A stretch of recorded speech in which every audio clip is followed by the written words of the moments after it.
কোতোয়ালি থানাধীন পলাশপুর মরাখোলা এলাকায় একটি অভিযান পরিচালনা করে সেখানে স্বাধীন বাংলা একাডেমির সামনে থেকে মোহাম্মদ বুলবুল আহমেদ সজীব, যার বয়স 30 বছর, তাকে গ্রেফতার করা হয়। গ্রেফতারকালে তার দেহ তল্লাশি করে সাক্ষীদের উপস্থিতিতে তার কাছ থেকে একটি বিদেশি পিস্তল, 5 রাউন্ড গুলি এবং একটি ম্যাগাজিন জব্দ করা হয়।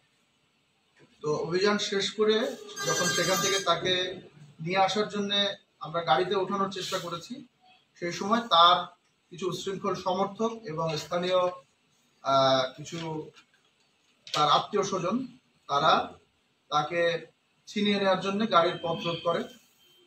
পরবর্তীতে আমাদের ডিবির আরো একটি দল তাদেরকে সহযোগিতা করার জন্য সেখানে যায়।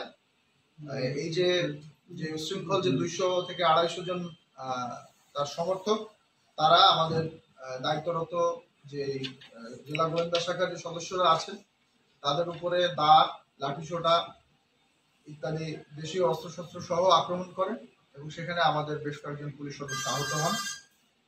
পাশাপাশি আমাদের ডিবির আভিযানিক কাজে ব্যবহৃত 2টি মাইক্রোবাস দুটিও সেখানে প্রায় 2 লক্ষাধিক টাকার ক্ষতিগ্রস্ত হয়।